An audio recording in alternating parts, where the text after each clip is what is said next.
Cuaderno de Economía llega gracias a Yachai. Crea tu tienda online hoy mismo en yachai.lat. Oh, the market's not so good today. Your stocks look kinda sick. In fact, they all drop down a point each time the tickers tick. Hola, nuevamente nos encontramos en un entramado que no solamente involucra evidentemente al espectro político, sino también al tramo económico. Nos enfrentamos a un tercer nuevo gabinete, a una tercera crisis ministerial en 6 meses. Corríjame, creo que es la tercera en 6 meses.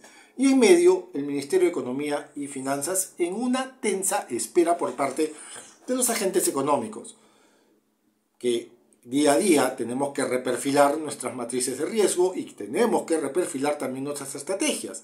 Esto en buen cristiano significa que ante la inhabilidad de un ejecutivo, de instituciones que desde el ejecutivo no conocen o no registran señales claras de mercado, los agentes económicos, lo dicho, tenemos que acomodar diariamente nuestras perspectivas a cortísimo plazo, ¿verdad? Y ya es una práctica recurrente.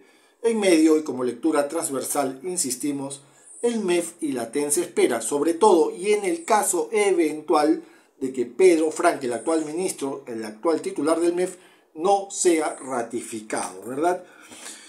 Para ello hay que dibujar, hay que esbozar cuáles son las posibilidades de contar con una nueva cabeza, una nueva autoridad sobre y que lidere, ¿no?, la máxima, a su vez, autoridad en finanzas públicas, la máxima autoridad económica del país, de esta economía primario exportadora.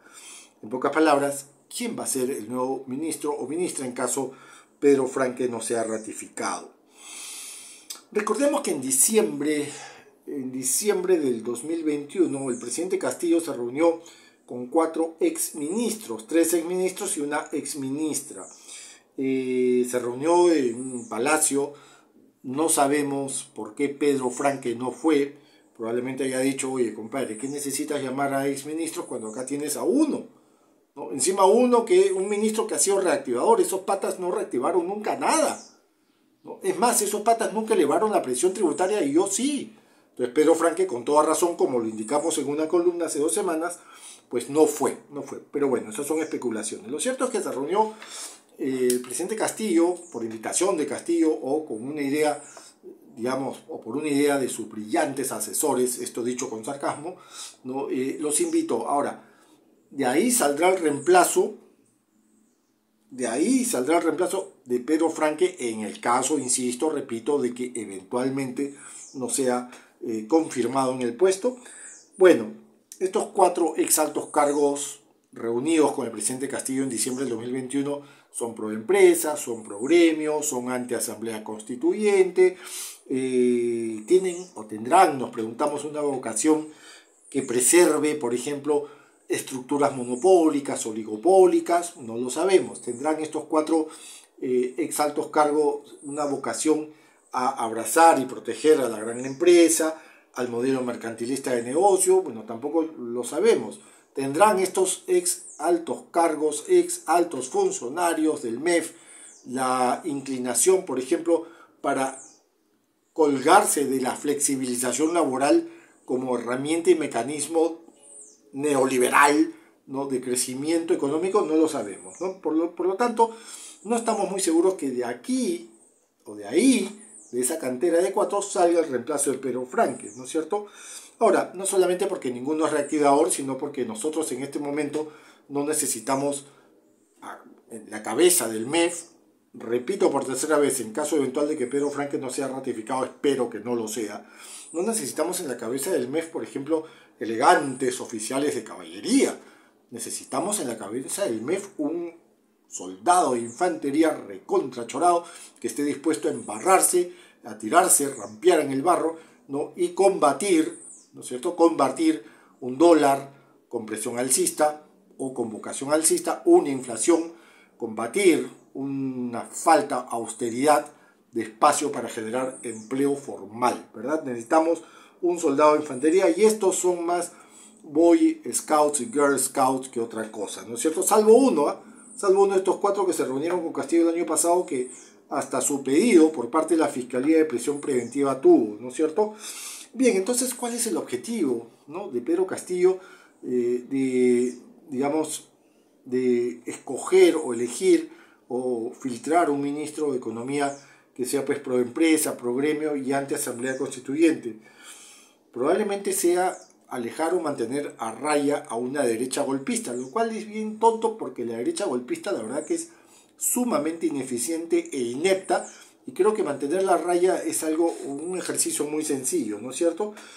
O probablemente lo que pretenda Pedro Castillo a través de la inhabilidad de sus asesores es colgar a un ministro que tenga como objetivo dinamizar la inversión privada en un contexto donde el 2022 ciertamente viene dibujando escenarios muy complicados, muy lentos en función a la inversión privada.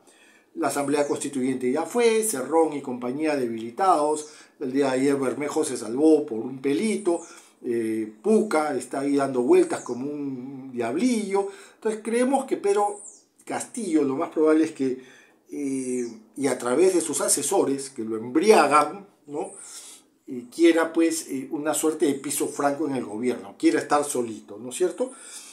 Paréntesis, Pedro Castillo no creo que sea víctima de sus asesores, él es responsable más bien de sus asesores y de lo que digan esto, por lo tanto también es responsable de remover a estos asesores. Cierro paréntesis. Bueno, decíamos que Pedro Castillo probablemente quiere un ministro que le meta punche a la inversión privada. ¿Cuál es el problema, señor presidente de la República? El problema es que el 2022 ya se dibujó desde lo económico. El problema es que los agentes económicos ya saben cómo viene este 2022.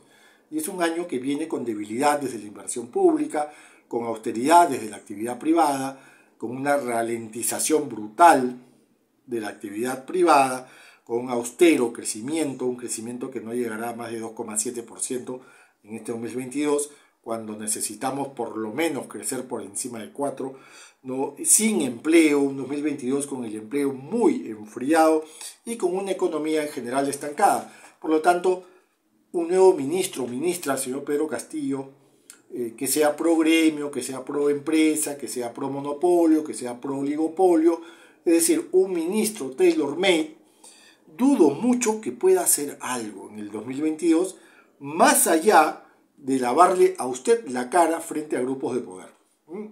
Entonces creo que son inocuos los esfuerzos que está, diseñando usted, ¿no?, de buscar a un nuevo ministro, ¿no es cierto? Y además es peligroso porque probablemente en la frustración de no poder ejercer mayor potencia de crecimiento, un nuevo ministro pueda colgarse a una farra fiscal que provoque ingresar en una senda de riesgo en función a las finanzas públicas, ¿no es cierto? Y evidentemente desmantelando todo lo hecho por Pedro Franque, ¿no?, que buscó regla fiscal y que indirectamente y con la autonomía también logró estabilidad monetaria, ¿verdad? Entonces creo que si este ministro nuevo, eventual, en caso Pedro Franque no sea nuevamente ratificado, bueno, puede venir de gremios, puede venir de asesores de Pedro Castillo, que son totalmente ineficaces e ineptos, ¿no? O puede ser de la manchita de los gestores empresariales de siempre, o en el mejor de los casos, y eso la verdad que lo esperamos, en caso Pedro Franque no continúe, salga del mismo MEF, ¿no?, salga del mismo Ministerio de Economía y Finanzas. Sea como sea, el Perú sigue siendo un proyecto republicano, como dijo Carmen Macaboy, donde corrupción, precariedad, informalidad, instituciones débiles, oligopolios, monopolios, mercantilismo, son los únicos modelos de negocio y de crecimiento desgraciadamente exitosos. Espero sirva, muchas gracias. Vaya, vaya, ¿qué tal entrevista tenemos hoy? Hoy nos visita el dueño de la aplicación web más hot de Latinoamérica, apasionante.p.